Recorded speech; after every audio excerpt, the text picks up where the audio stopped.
Right now, we would like to have Melody come on and introduce Dr. Young Trin. Okay, Dr. Young Trin is the medical director of a medical group in Irvine. He's the chief medical officer of Irvine Center for Clinical Research. He's on the board of directors for Alzheimer's Orange County in Irvine. And he's a speaker of many different health topics.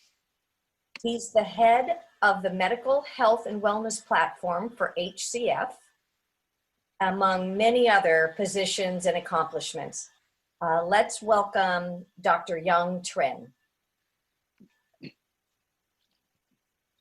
Good morning. All right. Can you guys hear me okay? Type in the chat box if you are able to hear me okay. I want to make sure that the audio tech and all that stuff is working okay. Let me pull over my chair here. And I think, cool, very cool, awesome. Yeah,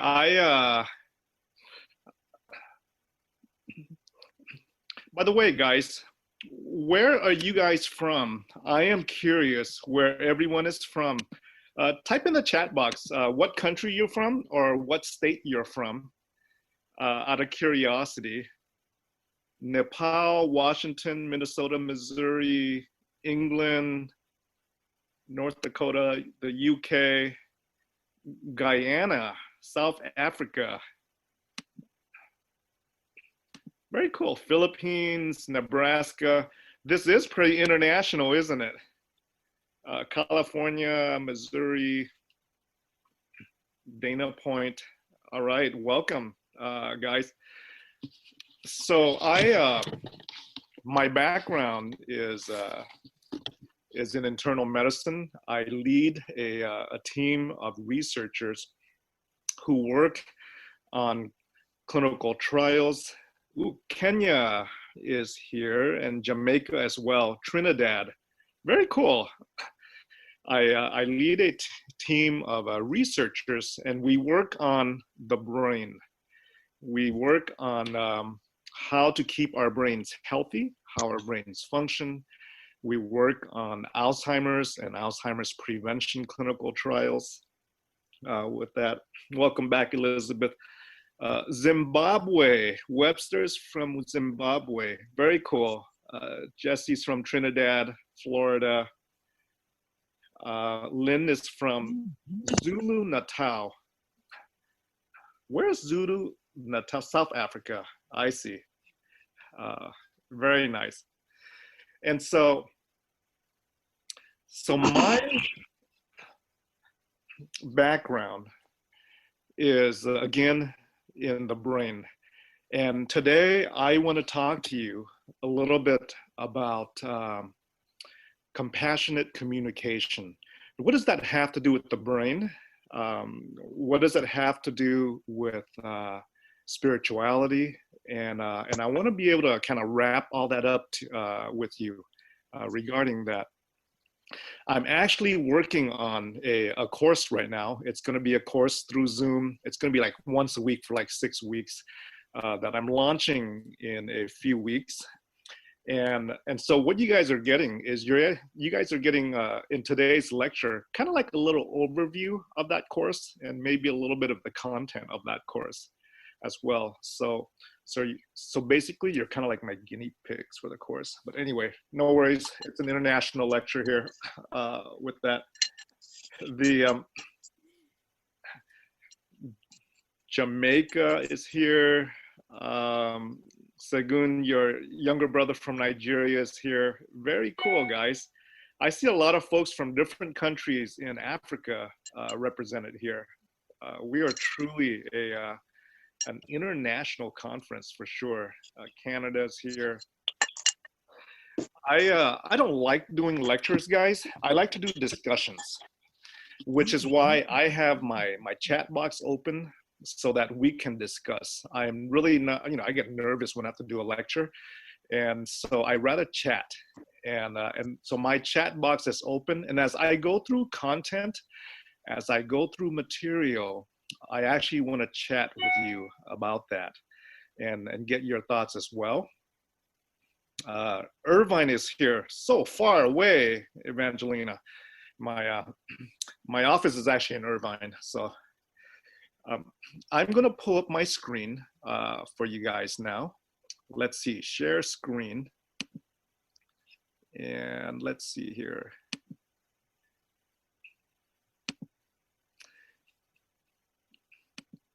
Can you guys see my screen?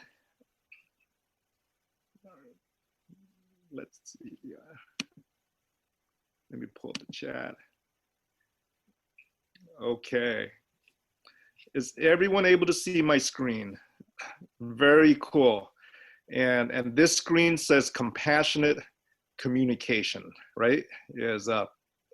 And I'm going to attempt to do this lecture compassionately, but it's very hard. Compassion isn't necessarily a spiritual gift that I've had, but I'm going to attempt to do that for you guys. I want to talk a little bit about coronavirus and what we are seeing these days. What I see in the media, are two groups of folks who are in a debate. And I see that on Facebook, I see it on Instagram. And tell me if you see this as well. There's one group, when we talk about coronavirus, there's one group who is listening to what the government is saying, who are fearful of coronavirus, who are sheltering at home a little bit longer, who wears masks all the time when they go out, and who cannot wait for a vaccination to come. And many of those who are in healthcare are in that group, I'm sure. And then I'm looking on Facebook, guys, and I am also seeing another group, a group who feel like their rights are taken away by the government, a government who shuts down businesses, a government who causes layoffs and loss of jobs by shutting down businesses, a government who, for these groups of folks who believe that, you know, there may be something more behind coronavirus, whether it's a plot, a conspiracy, it's a way for government to take over control.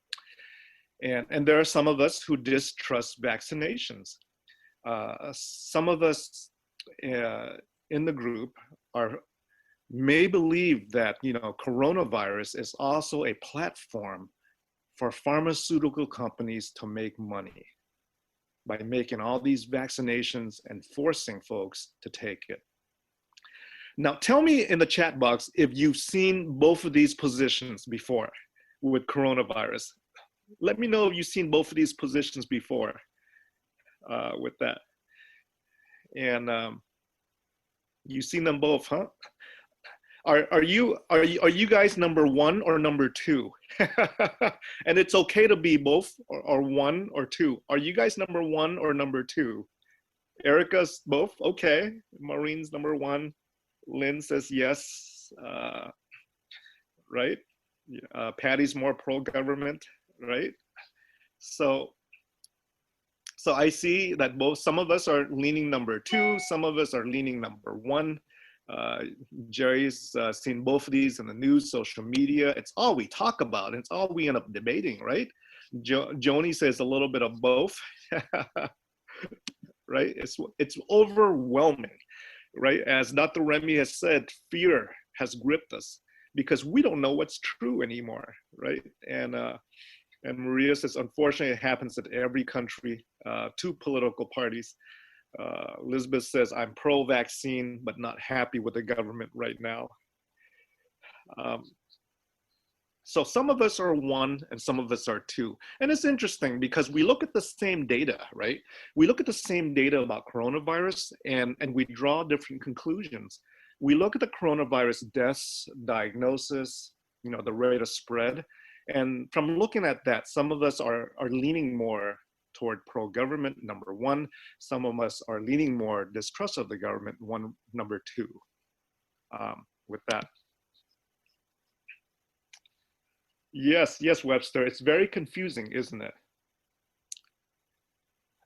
Blessed are the peacemakers, for they will be called the children of God. I believe that during these times of turmoil, guys, that we as believers are called to be peacemakers.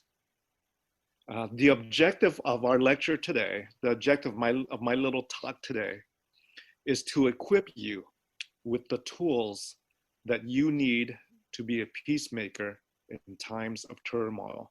And those tools are tools that will allow you to be a compassionate and an effective communicator, right? Compassionate, effective communication is our talk today with that. So is my objective clear to you guys? Type yes, no. Is my objective clear? So as I'm doing this, I am getting input from you for my course as well. So thank you very much for giving me input. It's super awesome. Okay, awesome. I'm glad you like it.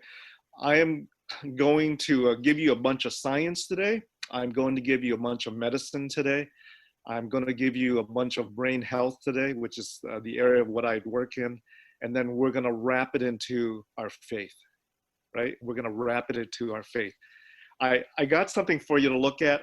How many of you guys have seen this picture before? How many of you guys have seen this picture before? Tell me, what do you see in this picture? Type in, what do you see in this picture? What do you see in this picture? This picture has gone around the world. What do you see? Okay, Anna says Maria says a young lady with a hat, and Maureen says an old lady. Christy says a woman with her hat turned on. Shoshana says a beautiful woman and an old woman. So why is it that some of you guys see a young woman and some of you guys see an old woman in this picture? A number of you guys see a young woman. Cecilia sees an old. Okay, so if you're the person who sees a young woman, can you now look and see the old woman? If you're the person that sees a young woman, can you now look at the same picture and see the old woman? Take another look. Here's the old woman here. So I'm going to help you see the old woman. This is her nose, right? This is her nose. And this is her side view. So she's kind of looking toward us, right? And this is her mouth here. And these are her eyes. And this is her black hair and the little scarf that she's wearing over her hat. So for you guys who didn't see the old woman before, can you now see the old woman? Can you now see the old woman if you didn't see her before? She's looking at us. Okay, Dr. Anil cannot see the old woman. So she's looking at, she's kind of looking at me this way, okay? She's kind of looking at me this way. And this is her nose. I'm outlining her nose and her nostril. And Sagun, you can't see either. You can't see neither? Oh, you can't see either. And this is her mouth here.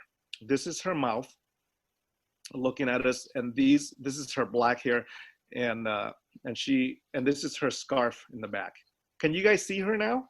Can you see the old woman? Right? Sagun, is this why your wife says you don't understand me? You can't see my position? Is this right? And so the old woman is looking at us, at me. She's looking to the left. She's looking to the left. Her nose, her mouth, her eyes. Okay. All right. I give up. You can't see her. We'll go to the next slide. Might help you outline the chin. Okay, this is her chin down here, guys. Her chin is down here, her mouth is here, her nose is here. And then her shoulders are here. One shoulder, two shoulder. A female person, yes, a female person. Yeah, see, so we needed this extra time. God wanted us to have extra time because Sagun can't see the old woman, right? We need this extra time. So her nose, her mouth, her shoulders. Ah, Jerry now sees the old woman. Yes, yes, very good.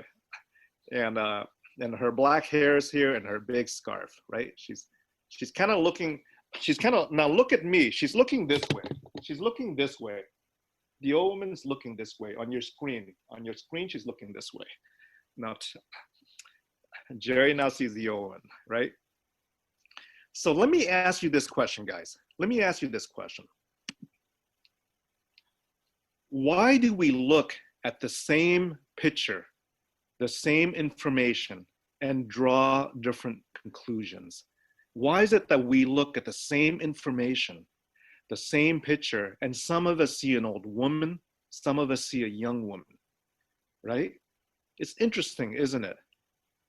Maria says different wiring of the brain, different perspective. Yes, yes, right? Why do we look at coronavirus and draw different conclusions, right? Why do we look at the data on coronavirus and some of us believe that it's a conspiracy, maybe the government's taking control, whereas others, you know, are at home and fearful of this virus, right? We're looking at the same. Rick says different life experiences. Anna says different worldviews and lenses to interpret the same facts and information. I love that, Anna. Different worldviews in a worldwide conference that we have here, right? This is an international conference with people all over the world with different worldviews. And Sophia says it depends on who you listen to. Okay. Are you guys ready for a water hose of science? I want to warn you before I give you the science. Are you guys ready? Bring it on for a water hose of science, right? It's getting hot. I got to take off my my shirt here so that I can give you a water hose of science with that. Linda says, do you have a positive or negative point of view? Ah, good. Dorothy says, based on parents and rearing. Yes. A water hose of science. Here you go. The first thing I want to give you, the first thing I want to teach you is what we call a reality structure. A reality structure. Did you know that every second that passes by us, externally, there are 2.3 million bits of data that is coming at you through your 5 senses. Every second that comes by, 2.3 million bits of data, 2.3 million bits of data, 2.3 million bits of data that comes through our 5 senses. What are the 5 senses? Does anyone know what the 5 senses are? Vision, right? What else? The obvious 2 is vision and hearing, right? What are the other 3 senses, guys? What are the other 3 senses?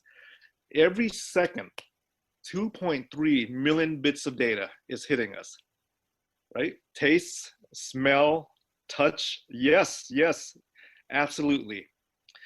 And so let me ask you this. How do you process 2.3 million bits of data every second, right? In your brain, how do you process that? We're exposed to 2.3 million bits of data every second. How do we process that? The answer is this. We cannot process 2.3 million bits of data every second. My second question for you is, we have to filter through this data, right? To make sense of it in our life, right? We have to filter through this data. How fast can your brain filter data? How fast can your brain filter data? If you got 2.3 million bits of data coming at you every second, how fast can we actually filter that and process that, right? What is the processing speed of the brain? Does anyone know the data processing speed of the brain? How fast? How many bits per second, right? Any guesses? 2.3 million bits of data coming at you every second. Our brain can process at a speed of 126 bits of data per second. 126 of this 2.3 million bits of data is coming at you. We can only process 126 of that. What fraction of reality are you actually seeing or processing, right? What fraction of reality, right? And as our brain filters through this information, this data, at 126 bits per second, right? What we see as our reality, right? I call that the internal representation of what we see, is that we see 126 bits of data per second. We do not process 2.3 million bits of data. When we can't process correctly, when we can't filter correctly the data that comes at us, do you know what disease that is? Do you know what we call that? When you can't process appropriately the amount of data that comes to you. What do we call that? Type in the chat box if you know what disease that is, right? Type in the chat box if you know what disease that is. If you can't process, appropriately all the data that's coming. Being human. Yeah. Well, sensory overload, dementia, dyslexia. Well, I can tell you one thing. It's Elizabeth says foggy brain. ADD, attention deficit. Attention deficit folks have a problem with processing all the data that comes in. And so they move from this to that, to this to that, right? Here's another one, guys. Schizophrenia. Schizophrenia is a health condition where sometimes you cannot process and delineate between reality and non-reality, right? Patients who are schizophrenic sometimes have hallucinations, right? They have auditory hallucinations, they have visual hallucinations, right? There's a blur between reality where you can't process data appropriately and the data gets jumbled together. Am I making sense so far, guys? Am I making sense so far to you guys? I want to make sure that as I give you science, I'm not losing you at the same time, right? Yeah, am I making sense? Joni, Dr. Anno, Ray, right? So the subconscious mind is exposed to 2.3 million bits of data. We can only filter through 126 bits of data per second, right? How do we know? So what we do is we filter out, right? Yes, Rebecca, yes. Where do the hallucinations come from? It's not from the data coming in. The hallucinations come from all the mixed up data that's in the subconscious brain. This 2.3 million bits of data we absorb subconsciously. What floats up to our conscious mind is 126 bits of data. Does that make sense? We actually absorb in 2.3 million bits of data per second. Subconsciously, what we filter and pops up to the top of our subconscious mind is 126 million bits of data. Does that make sense, guys? Right? This internal representation of reality is what is filtered out, right? And what's filtered out, right, is 126. So my reality of 2.3 million bits of data per second, my reality is what I see, what I perceive, what I process, and my reality is really 126 bits per second with that. So let me ask you this, guys. How do we filter out stuff, right? Like, for example, you're sitting in a chair. Have you thought about the color of your chair? Have you thought about the color of your chair? My chair is brownish black, right? That's a bit of data that exists, that is there. I just have filtered it out. Does that make sense to you? Have you thought about the temperature as you're sitting in your room?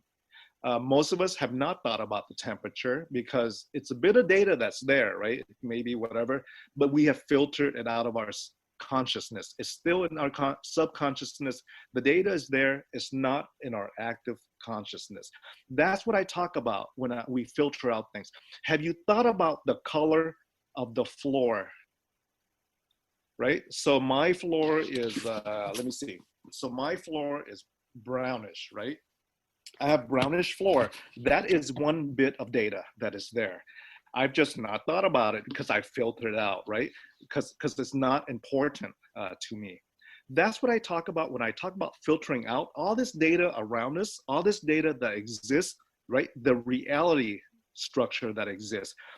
We filter out at 126 bits per second only.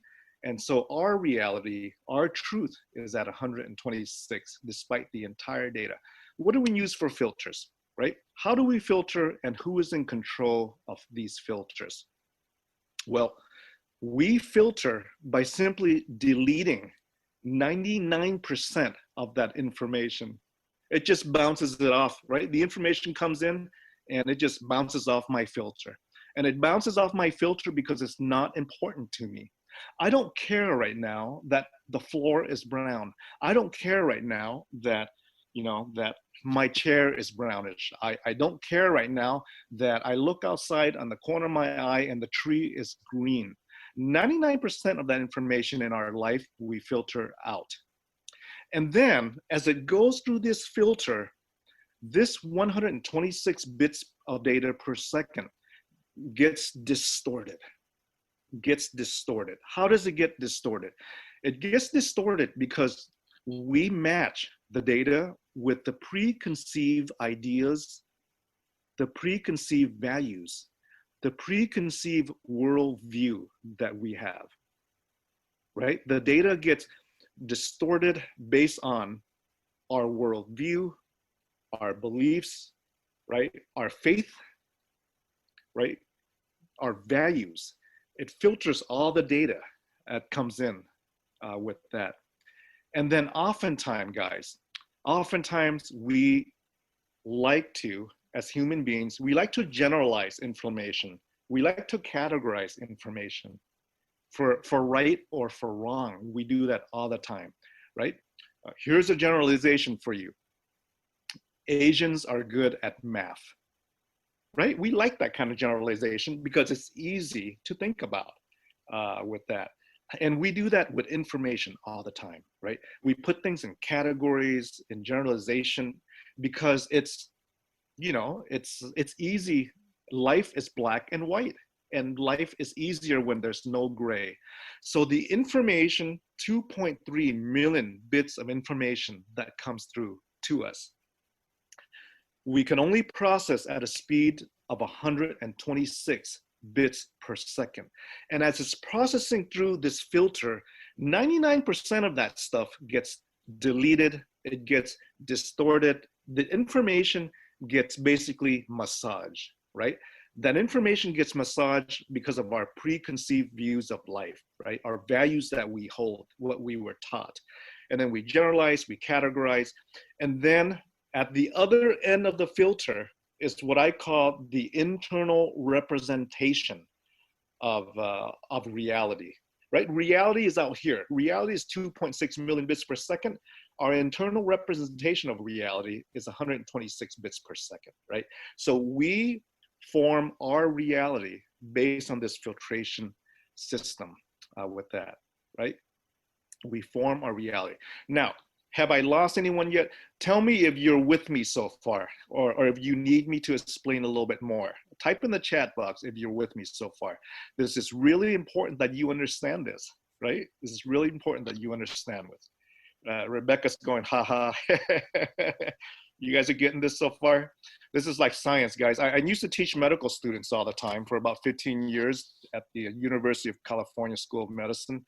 And so So now I have stepped down from teaching physicians and interns and residents to simply go out and teach the public and to teach you guys on all this stuff.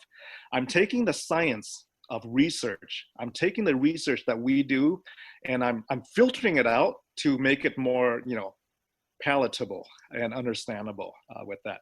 So that is filters, right? So you understand now reality structure, you understand the external events, 2.3 bits of data that comes to us every second. You understand that we can only go, our brain can only go at 126 bits per second of that information. So it filters out everything, right? And then you create that what I call the state. That the state is the sum of your total neurology at any one moment, right? The state is that sum of the total neurology at any one moment. So you can have a state of fear, you can have a state of joy, you can have a state of anticipation, a state of peace, right? Our state is that sum, that total internal representation that we have. After everything's filtered out, we get our state, whatever that state is, right? So Sagun says, Dorothy, I think husbands do it unintentionally. Okay, we got a husband and wife battle here in the chat group, guys. And you know why? It's because I'm gonna explain to you why. By the end of my lecture, you're going to understand why husbands and wives battle, why parents and children battle. And then you're gonna understand how to effectively communicate compassionately after you kill them, right? And so anyway, so I'm sorry. I've never been known to be that compassionate, but I'm trying. It's God's working on me. So filters we talked about. Now, I'm gonna teach you something here. 100 billion. What does that represent, guys? What does 100 billion represent? Anyone know? Anyone been to any other lectures? What does 100 billion represent? Ooh, holy moly. Neurons. 100 billions is the number of brain cells that you have in your brain, right? In healthy brains. I'm not talking about a brain that's gone through Alzheimer's. I'm not talking about a brain that has suffered from a stroke or dementia. In a healthy brain, we have 100 billion brain cells. Okay, everyone with me so far? In a healthy brain, we have 100 billion brain cells. Yeah. Now, here's more science, right? Here's more science, more water hose science for you guys. Every time you have a thought, your brain cells, they are talking to one another, right? Every time you have a thought, your brain cells are talking. They are communicating with one another. Every time you have a feeling, your brain cells are communicating and talking with one another. Every thought, every feeling. Every time you have a memory, right? Every memory that you have is a specific pattern of brain cells talking to one another. Let me give you an example, right? Let me give you an example with that. So I'm gonna pause screen share here. And so if I have a feeling or if I have a memory, right? If I remember my lunch from yesterday, it could be this pattern of brain cells here talking, right? If I remember my my dinner from last night, it could be this pattern of brain cells over here speaking. And so every memory that you have is a pattern of brain cells speaking and connecting. Do you guys understand that so far? Am I making sense? Am I making sense? I want to make sure that I make sense with that. Every memory is a pattern of brain cells communicating to one another. Where is my, did I lose my chat box? Stop share. Okay, so every memory is a pattern of brain cells talking. Now, in Alzheimer's dementia, yes, I stopped the screen share a little bit so I can chat with you. In Alzheimer's dementia, guys, there is a plaque that builds up. There's a plaque that builds up in dementia. And that plaque is called amyloid. And what happens is the plaque builds up and it stops the brain cells from talking to one another. And when brain cells can no longer talk to one another, when brain cells can no longer communicate, we have memory loss, right? That's in Alzheimer's. In Parkinson's disease, right, the substantia nigra part of the brain gets destroyed. And so it can't, so the brain cells there can no longer communicate with the rest of the brain. And so we lose dopamine, neurotransmitters, and they die. And so you get Parkinson's disease with that, okay? Dorothy says, why do we have deja vu? Maybe deja vu, Dorothy, are basically data points that's been in your mind that suddenly comes up to your subconscious when you're doing something, and now you're recognizing it. Stuff that floats from the subconscious to the consciousness sometimes has this deja vu type of experience, right? And so every thought, every memory, right, every feeling our brain cells connecting. Why is that important? This is why it's important. Because every time we learn something new as a kid, we make new connections with our brains. So if I'm learning math, right, if I'm learning multiplication, brain cells are connecting, learning multiplication. If I'm learning subtraction, brain cells are connecting, learning subtraction, right? If I am experiencing love from my parents, brain cells are connecting, right? From the experience of love. If I'm not experiencing love from my parents, brain cells are connecting, guys, right? Brain cells are connecting and learning as well. If I'm experiencing oppression, brain cells are connecting. If I'm experiencing as a child fear, right? PTSD syndrome, right? Brain cells are connecting. Why is that important, guys? Why is that important?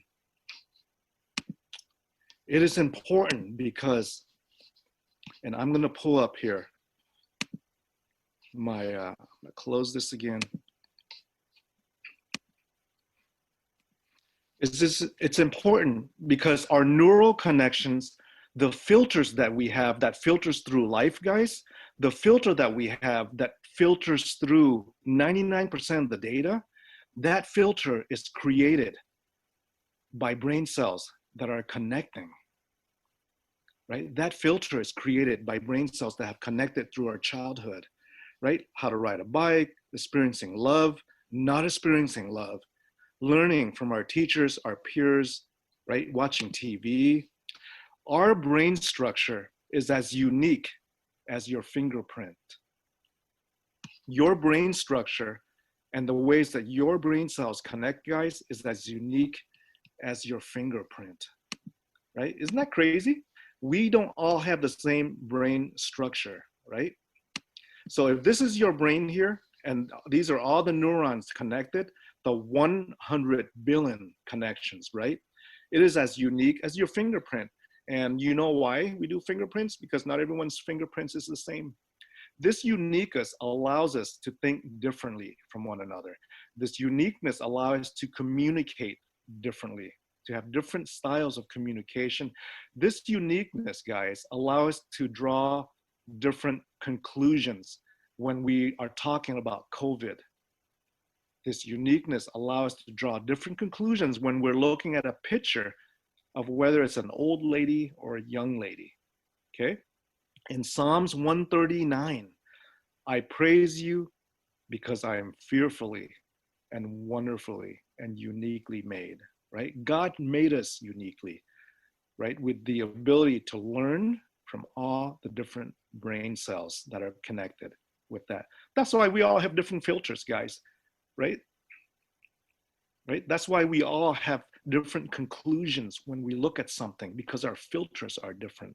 And our filters is based on our values, what we're taught, right? Now, I want you guys to look at something. What is your primary color? Look at this, guys. Type in, are you a yellow? Are you a red? Are you a green? Or are you a blue? Right? We are a mix of all of this. We know that. What is your primary color? What is your primary color that represents you? Jerry's a blue, Anna's a blue, Elizabeth is a red. Okay, what is your primary color? I see a lot of reds here. What's going on here? There's a disproportionate number of reds. Ooh, there's one green. Eileen is a green. There's another green, right? Dorothy's a red with that. Mona's a blue, right? We're gonna have like a color fight here, guys. We're gonna have a color fight here possibly, right? What is your primary color? Vivian's green. Oh, all the greens are coming finally. Ade's a green. Sagun is a blue with that. So as you can tell, Patty is greenish blue. Ooh, can you do that? I guess you can be greenish blue. I guess it's possible, right? Webster's green. There's a lot of reds. There's a lot of greens. There's a lot of blues. I haven't seen that many yellows. Who's a yellow here? Why haven't I seen some yellows yet? I mean, is Hospital Christian Fellowship non-yellow? I mean, what's going on? I mean, not Hospital Christian Fellowship, is now Healthcare Christian Fellowship, right? Where's our yellows? Am I the only yellow? Jesse and yellow. Linda says a lot of yellow with some red, right? Healthcare workers are more risk adverse. Ooh, I like that, Anna. Healthcare workers are more risk adverse. Maybe that's why we're less yellow, right? All the colors. Healthcare workers don't usually like to break rules. Ooh, yes, I really like that, right? Maybe that's why I stepped down from practicing medicine, because I was so yellow, right? Or maybe I'm just, yellow, skin yellow, who knows, right? But so guys, we all have a primary color, don't we? And our primary color, guess how your primary color, guys, was designed? How did you get your primary color? How did you get your primary color? Why are you a red and not a green? A red married to a green. Oh my word. I hope that's a good color connection there. Red married to a green, right? How many of you guys are married to someone of a different color, a primary color on here? Right? That's an interesting one, right? How many of you guys are married to somebody? Ooh, Jindal, a blue married to a blue? Wow, how did you get that lucky? Red married to a blue, husband's green, right?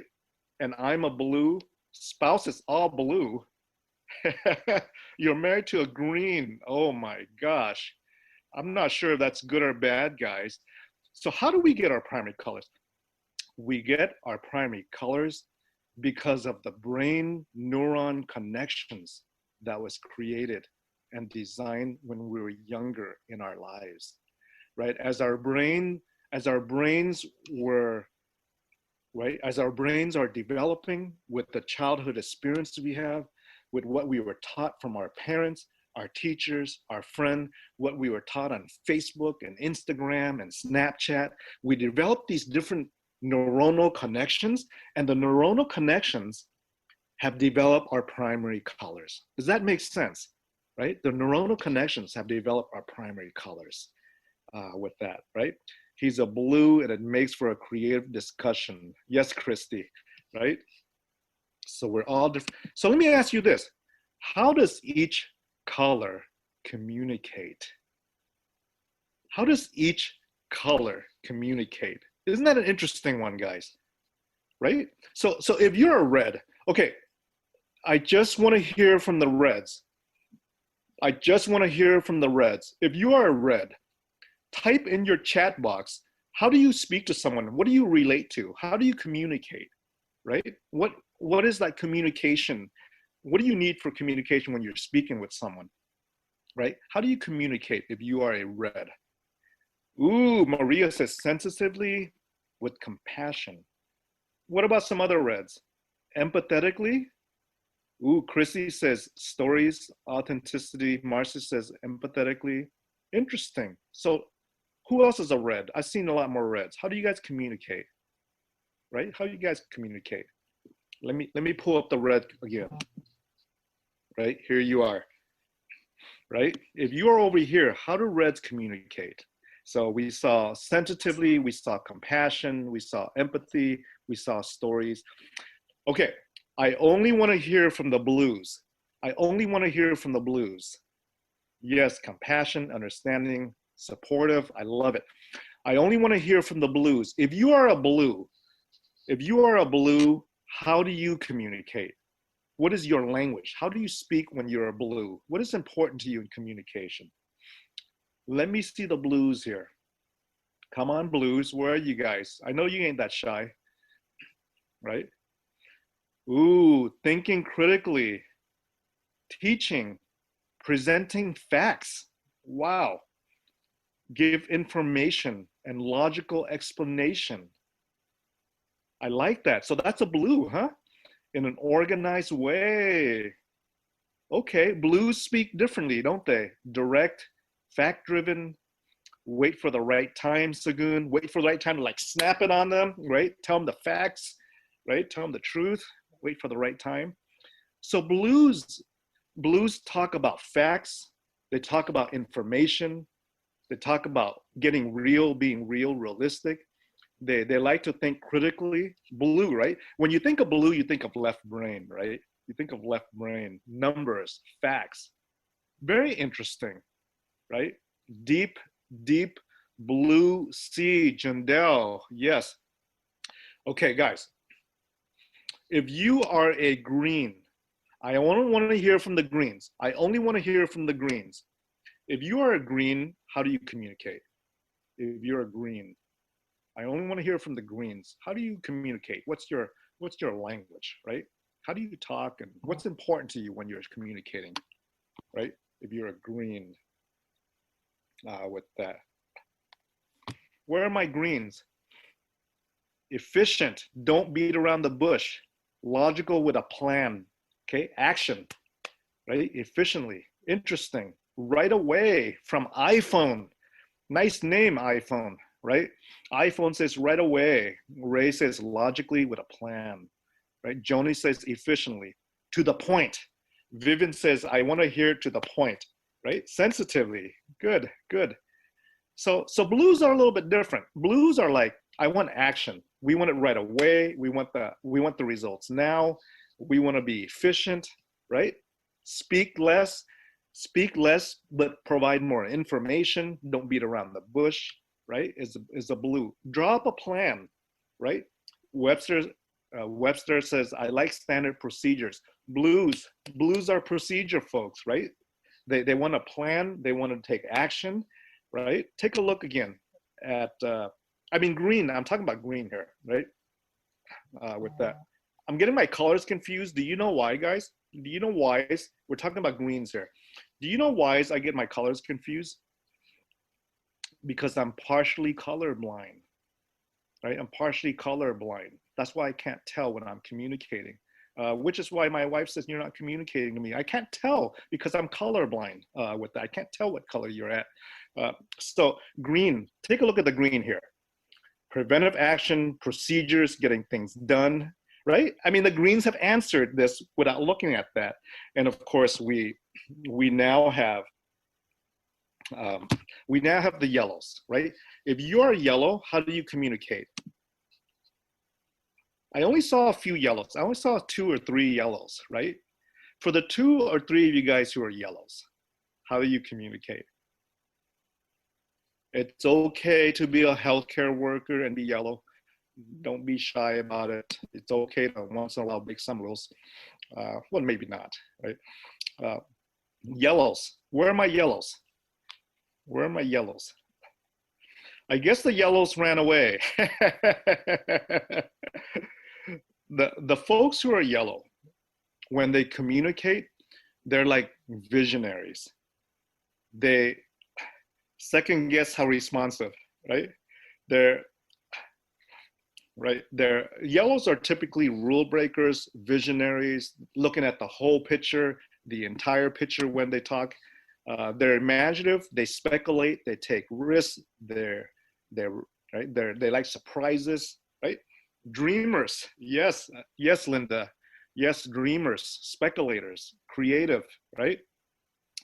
So, guys, we all have a primary color, and we all speak in our color. We all communicate in our color, don't we? One of the biggest reasons for arguments, for misunderstanding, one of the biggest reasons between the break between my intention when I'm talking to you versus your perception of what I'm saying is simply a difference in colors. We speak in different colors, right? And when we speak in different colors, sometimes it goes right past one another, right? Right past one another with that. Let's talk a little bit about communication. How many of you guys know that in communication, there are three components of communication? There are three components of communication. How many of you guys know that when we communicate, the words that we say is only 7% of total communication, right? Let me see what you're writing here. Early in our marriage of 60 years, we discovered that each of us has certain abilities and we have played off each other's strength and weakness. I love that. Yes, yes, that is what God created us. That's why we're so different, right? 7% of total communication are the words that you say. 38% of communication is the tone of your words, the tone of your voice, right? Where you pause when you're speaking, right? How high your voice is, how low your voice is. The tone of what you say is actually more important in communication than the words that you say. Isn't that weird? It's so weird because when I think of communication, I'm just thinking of the words that I'm talking about. I'm communicating with you because I am talking to you, right? But the truth is, only 7% of what communication is your words. The other 55% of communication is body movement, right? Non-verbal expression. So when I'm talking to you and I'm like this, right? When I'm talking to you and I'm like this, what is your perception of how I'm feeling right now? Right? What is your perception of how I'm feeling right now when I'm talking to you and my tone of voice is like this? Right? Distance. Feeling amazing? What? All right. Right? So I am going to give you a good example of this. Take a look of a sentence that I have typed down. Do you guys see the sentence here? The sentence says, I never said he did it. Right? Oh, you couldn't see my crossed arm. Okay, I was crossing my arms, guys. Right? I have on here a sentence, I never said he did it. And what I'm going to do, guys, to give you this example, is I'm going to say the same sentence, but I'm going to emphasize a different word each time I say the sentence. And I want you to think about the meaning of that sentence. I want you to think about the meaning of that sentence. Okay? Are you guys ready? Type in yes if you're ready for me to say the sentence. Type in yes if you're ready for me to say this. I'm going to teach you something here. Type in yes if you're ready. Okay? You're ready. Good. Good. You guys are ready. All right. I'm going to say the first sentence first. I never said he did it, right? I never said he did it. Think of that meaning. Think of that meaning. I never said he did it. Think of that meaning. Sentence 2. I never said he did it. I never said he did it. Think of the meaning of that sentence, right? It's a little different from the first sentence. I never said he did it. I never said he did it. Think of the meaning of that. I never said he did it. I never said he did it. Same data, same sentence.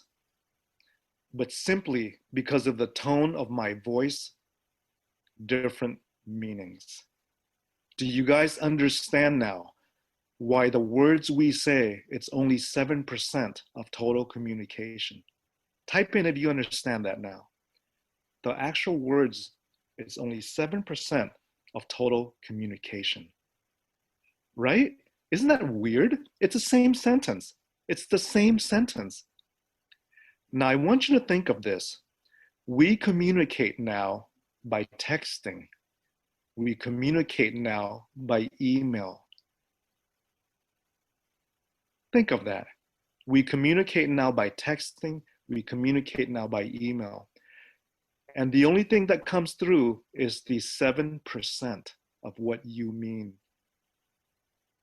The other 93% of your communication never came through when you're texting somebody, right? Think of the potential of miscommunication, misperceptions, right? Of how someone may miscommunicate that, right?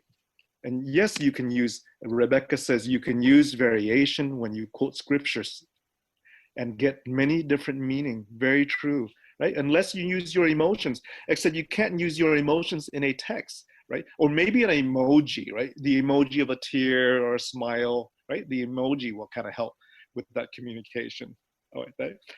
Yes, you fill in the other 97% or the other 93% with your imagination. We do that all the time. The problem with filling in the other 93% with our imagination is that we are imagining something that the texter did not necessarily intend. We have the wrong imagination, the wrong perception, right? With that. Now, so that is communication. That is why we miscommunicate, right? Because we often think of communication as simply words. Words, guys, is only 7% with that. I want to talk a little bit about values. I want to talk a little bit about values. What is the definition of a value, guys? What is the definition of a value? What is your definition of a value, right? I want you to type in, you know, what do you think is a value? What does that mean, a value? Does that mean anything? Because we all have values, right? Is it emotions, right? What is your definition of a value? I'm looking on here and I see something that places a priority in life. Okay. Interesting. So what you're saying, Joni, is that the value is what's important to us, and it's like our priority, our worth, right? Paula says worth with that, something that's important, something that comes from our word view, Linda. Rick says something important to us, a belief that you're willing to act on, says Beverly. Something that defines you. Very interesting, right? Let me ask you this, right? Values, what we stand on in life. I love it. I love all these definitions and standards. Look at this picture, guys, right? Look at these pictures. Integrity is a value, right? Progress is a value. Honesty is a value. Respect is a value. Fairness is a value. We have riots, looting, and protests right now going on in America, right? Because of a black man who was murdered by a white officer, a white policeman. And as a result, we have this war going on that is based on a values war, right? Communication is a value. Perfection is a value. Teamwork is a value. Let me ask you this. And I want you to type in yes or no, okay? I have a question for you. Is one value more important than another value? Type in yes or no. Is one value more important than another value? Okay, Dr. Neil says yes, Rebecca says yes, Johnny says yes, Eileen says no, Dorothy says yes, right?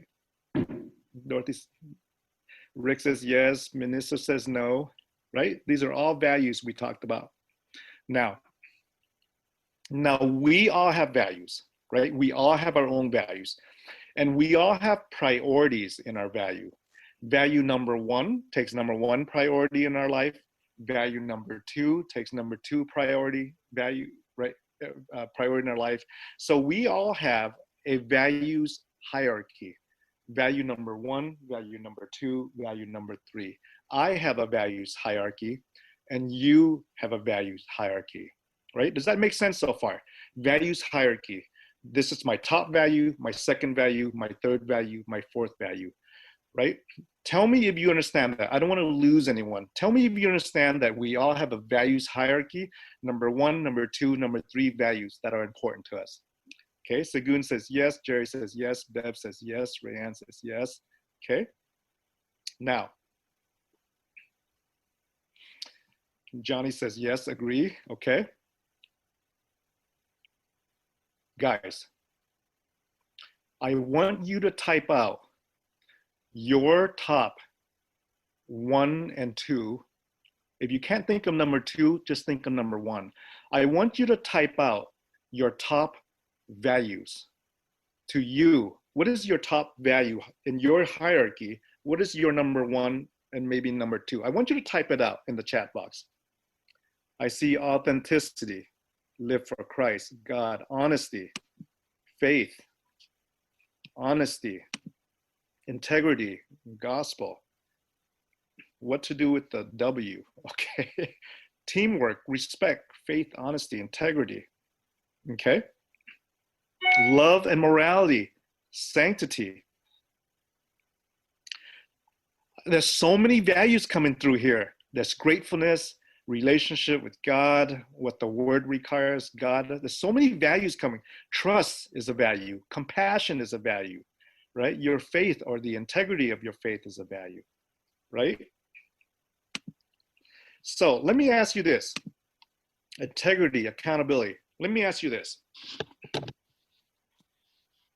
If you believe that there is a value, that one value is more important than another value, right? If you believe that one value is more important than another value, and you look in the chat box and you see all types of values typed down, kindness, faith, trust, compassion, accountability, honesty, which value should be on top of the others? Which value, if you believe that one value is more important, which value should be the important one? Which should be number one of the 10 to 20 values that's listed on here? Rebecca says Johnny's values. Shoshana says love, right? Right? So there's so many values on here. What is the top value, right? What is the top value? Right? Our values is like our personal gyroscope. Our values is like our personal compass. It helps us with all the data, with the 2.3 million bits of data that's coming at us, right? 2.3 bits of data every second that comes at us. We screen it through our pipeline, we screen it through our filter based on our values, right? Based on our values. And so our values help us to make our decisions in life. We use our values to step forward, to stay put, to change direction in life, right? Based on our values. So back to my question. What is the most important value? Or my other question is there a most important value, right? That should succeed one or the other. So let me give you an answer that's going to be shocking. right? I'm gonna give you an answer that's going to be shocking. Because we all have different number ones. We all have different number one values, right? The value that is most important in life is your values. Whatever your number one is going to be the most important value in life, because you are going to spend your life trying to fulfill your values. When you are fulfilling your values, you find a sense of purpose in your life. When you are not fulfilling your values, you're just kind of floating around with no sense of purpose in life, right? The most important values is your hierarchy of values, because you're going to fulfill that. You're not going to fulfill somebody else's hierarchy of values. Does that make sense? You're not going to fulfill somebody else's hierarchy of values. You're going to fulfill your number one values. And as a matter of fact, we all have different number one values. Isn't that interesting with that, right? Why do miscommunications occur in life? Why are there conflicts? There are conflicts in life because our values list is different from one another. There are conflicts in life because our filters are different from one another. And our filters is built on the neuronal brain cell connections that we have in life. And your brain connections is not my brain connections, right? Each neuronal brain connection is like a fingerprint. It is different, it is unique. We are created uniquely, right? There are conflicts in life because our primary colors are different, guys. Our primary colors are different. Some of us here are blues, some of us here are red, some of us here are green, right? We spend our lives fulfilling our values. There are conflicts in life. There are conflicts in our communication because we speak different colors. If I speak red and you speak green, what is that communication like? If you're red and the way you communicate is relational, it's with empathy, it's with love, right? It's with relationship. And I'm blue and all I'm doing is spilling out facts that you don't care about.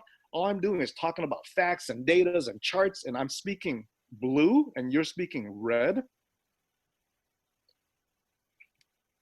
right? Communication problems occur.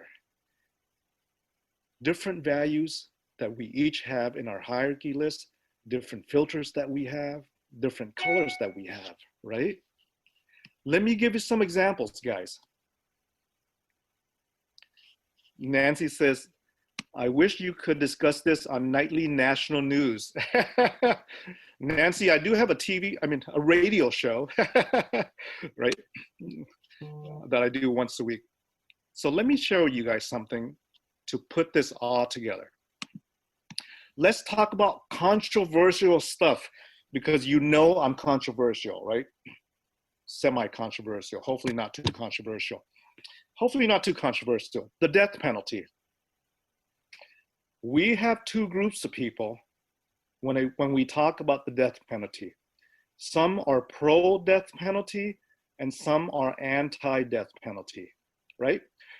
For example, if you're pro-death penalty, if you're anti-death penalty, there's neither right or wrong. Just type in, if you're brave enough to make your statement on the death penalty, type it in the chat box. If you're brave enough to make a statement on the death penalty, are you pro or are you against? Are you pro or are you against? Anna is unsure. Say, I got a few antis here. I got some pros. I got some unsures. I got some antis, right? I got some antis with that. I got a pro, right?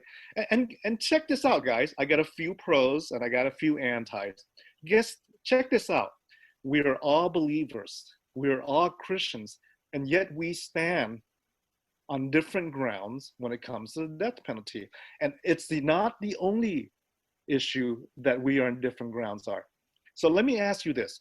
For those who are pro-death penalty, for those who are pro-death penalty, and this is for all you, right? This is for all of you now.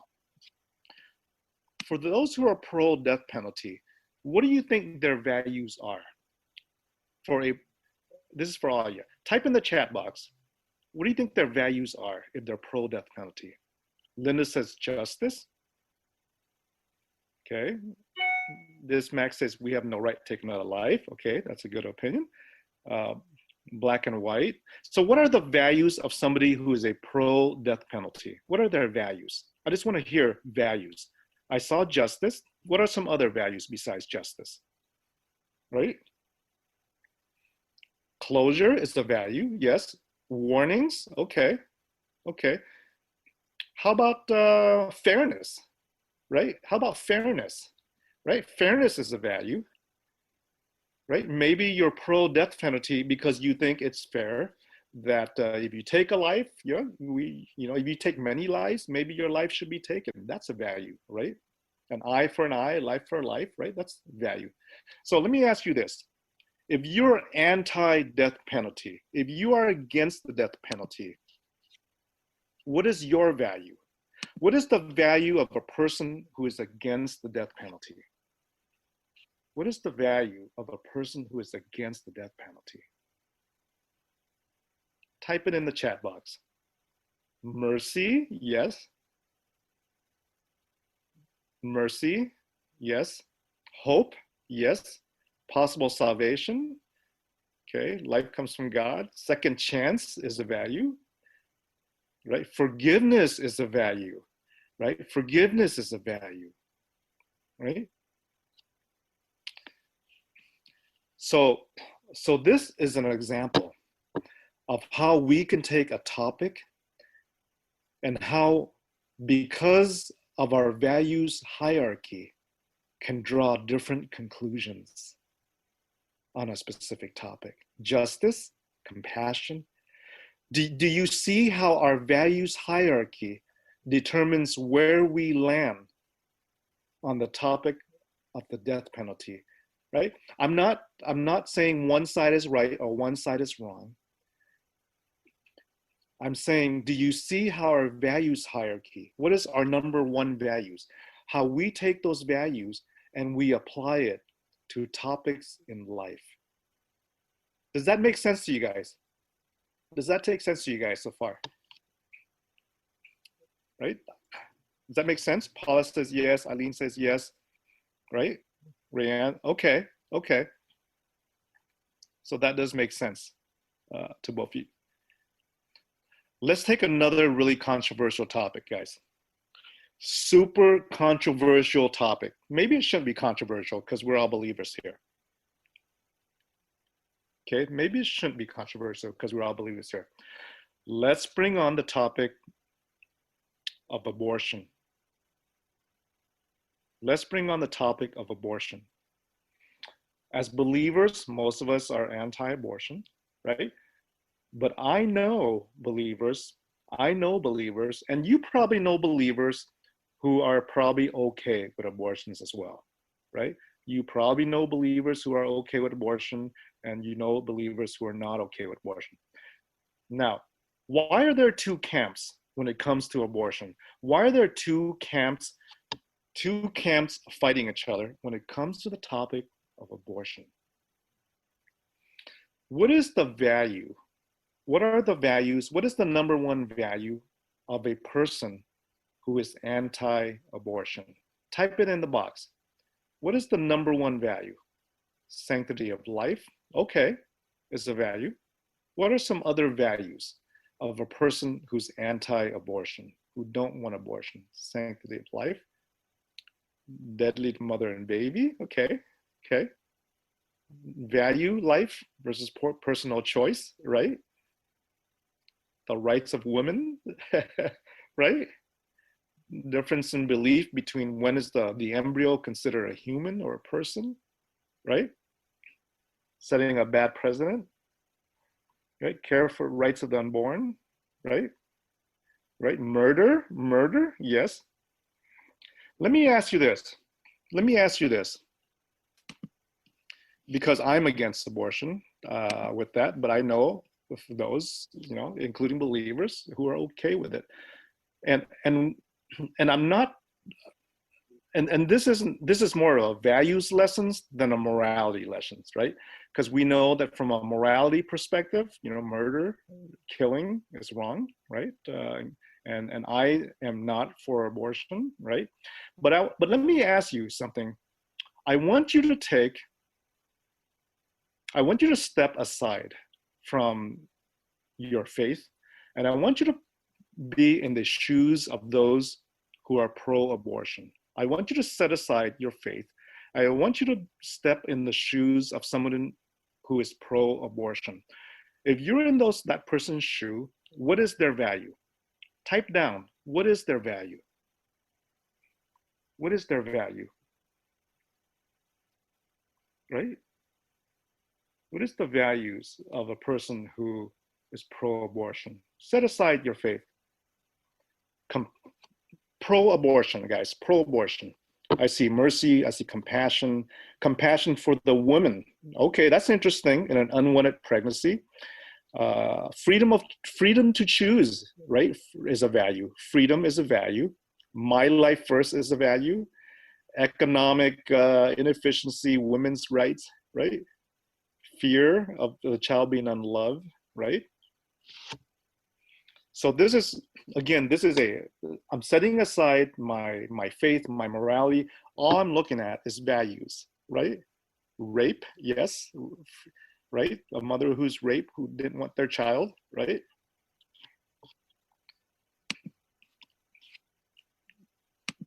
Do you understand now how when it comes to the topic of abortion, we have two camps, and each camp is trying to fulfill their values? Does that make sense to you? We live to fulfill our values on every topic, whether it's the death penalty or abortion or finding a job or suicide, right, which is another controversial topic. Does it make sense to you that where we land on in the spectrum of how we choose and make decisions is guided by the values that we have, our number one, our number two, and number three? Am I losing anyone? Does that make sense to you? How values drive decisions. Values drive decisions. Values drive where you stand, right? In your decision, in your beliefs with that. Right? Why is that important, guys? Why is that important? Why is that important for compassionate communication? Why is that important for compassionate communication?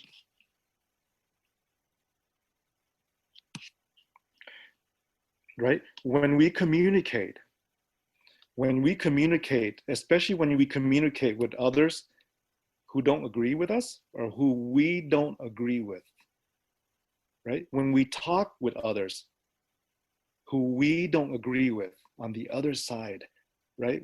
Because they're wearing a different color, right? Why is that important? To know about values, to know about filters, right?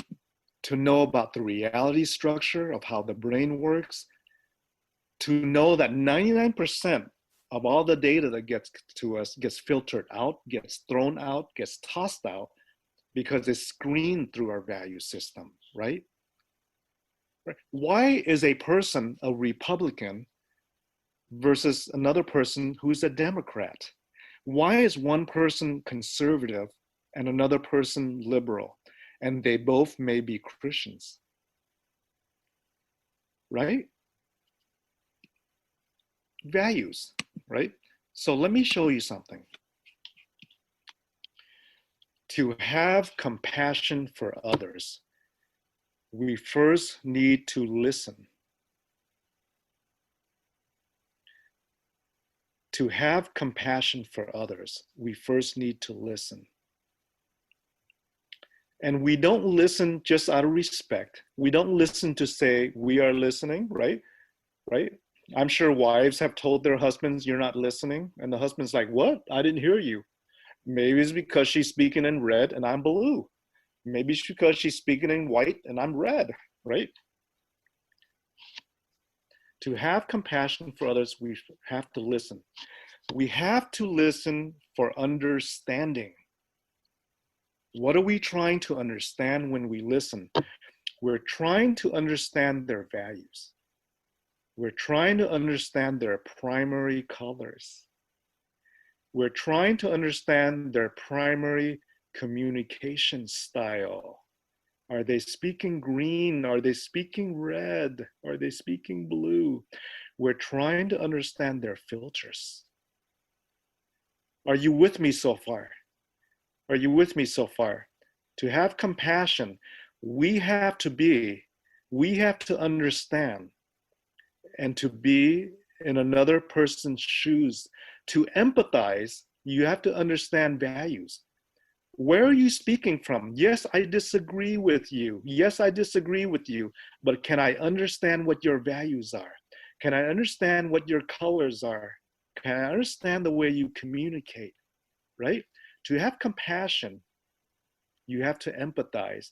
To empathize, you need to be in the other person's shoes, right?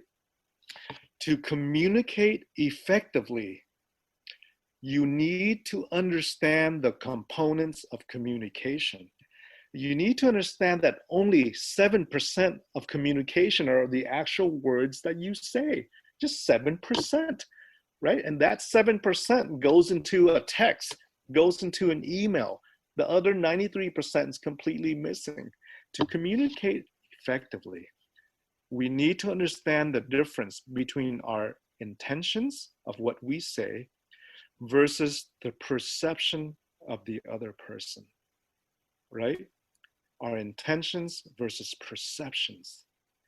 Because our intention is the message that is coming out, the data, right? The bits of data. My chat with you is part of the 2.3 million bits of seconds per second that is coming at you, right? My chat with you is part of the 2.3 bits per second of data that's coming at you. That's my intention. Your perception of my intention is 126 bits of data per second. What I say have gone through your funnel, have gone through your filter, have gone through your values, have gone through your beliefs. And what you perceive may not match my intentions. This is why we get into arguments. This is why most of the time arguments is due to unmet expectations. Unmet expectations, because intentions never met with perception. Intentions never met with perception, right? Your perception is 126 bits a second. And that perception has gone through your filters, your values, right? Your view, your worldview, right? Your worldview, your generalization, categorization, your worldview is what you see from the message I give, but it may not be my intention, whatever that message I want, right? So to communicate effectively, we need to learn how to frame our message that matches somebody else's values. I didn't say we have to agree with their value. I didn't say we have to agree with their position. We just need to understand them. We need to understand their value. We need to frame our message, right? If you speak red and I speak blue, we are speaking past one another. I need to learn how to speak blue, right? I need to learn how to speak another color with that. So when we are able to communicate compassionately, we are able to create trust. We are able to create fellowship. We are able to allow our differences to strengthen our bonds, and then we let God's purpose in our lives shine through, right? That, guys, is compassionate communication, right? What are the skill sets required for compassionate communication, right?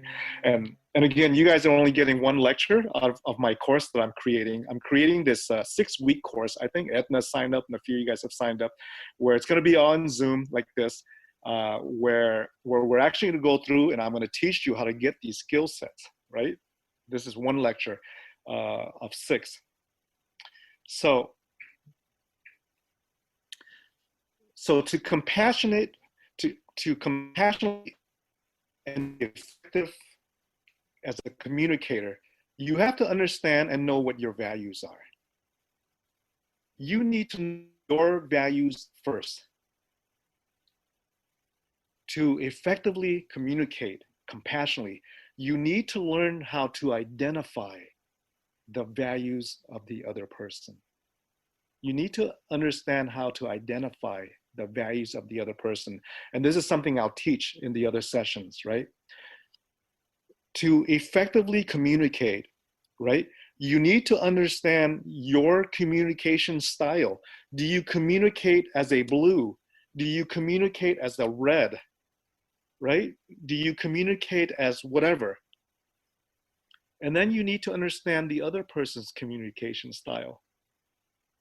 If you understand that you communicate differently, then you can adjust your communication style, right? You need to identify your own filters and the filters of the other person. You need to know what's important to you and what's important to the other person. What are their values? What are their goals, right?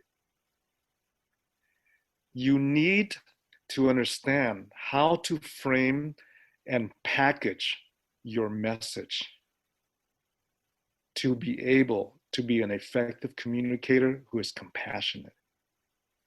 That is servant leadership, right? And you have to package your message so that it is win-win.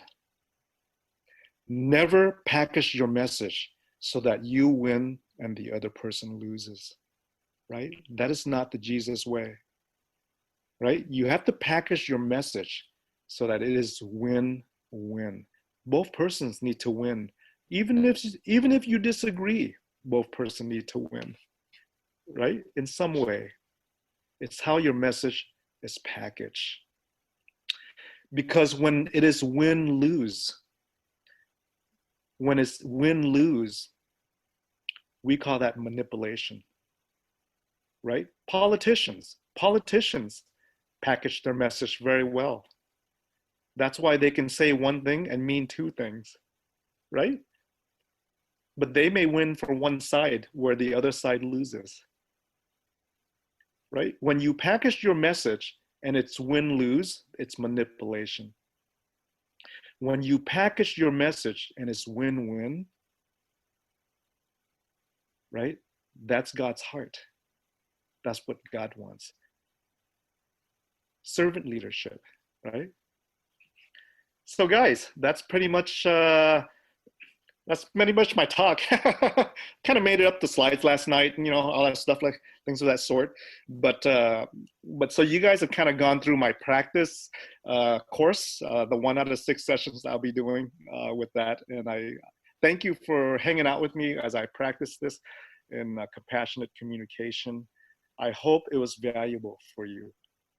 I hope it was valuable for you with that. How many of you guys are actually interested in the rest of the course? I know a few of you guys have signed up with that.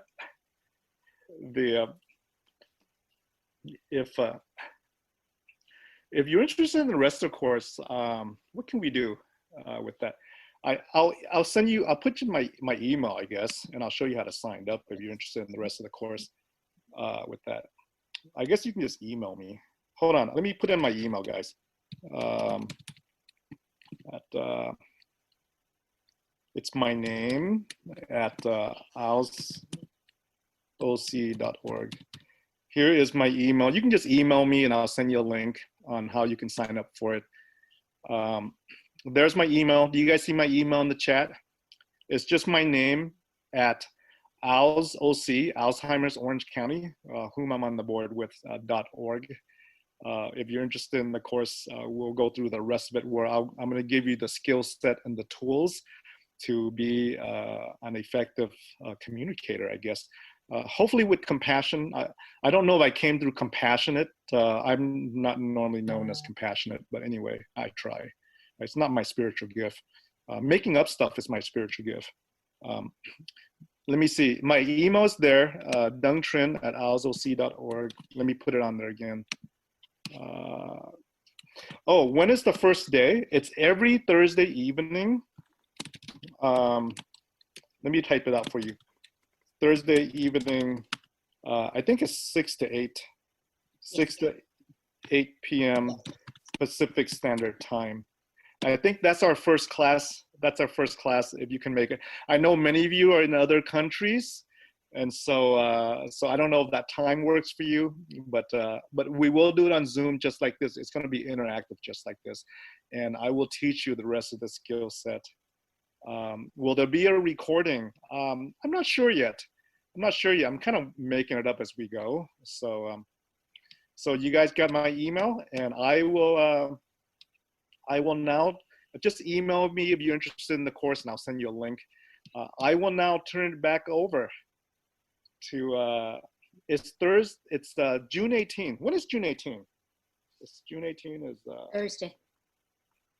Okay, it's not next Thursday, but it's the following Thursday, right? So it's 2 Thursdays from now, guys. 2 Thursdays from now. Guys, I'm going to turn it back to Edna. Thank you very much, and God bless.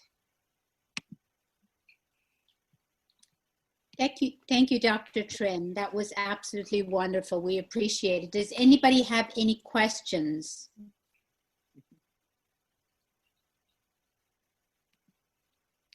Remember, words is only 7% of communication. Lynn says, will this talk be on YouTube? I'm not sure. Somebody's recording the talk, I'm assuming. Yes, we are. We're recording it. Jundell will edit it, and we will show it on our website, which I will type in right now. Just 1 second.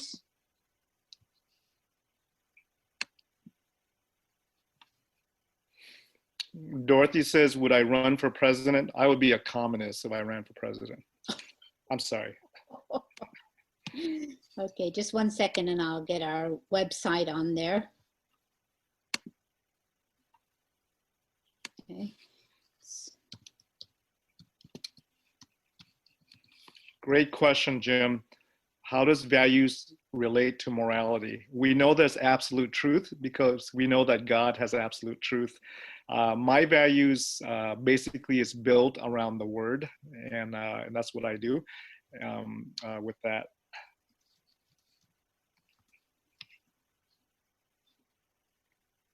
That's our website, huh? Okay, and I asked that we have about a month to get it edited and up on our website. If you can look for it next month on our website. Jundell, can you put up slide Daily Dose 26, please?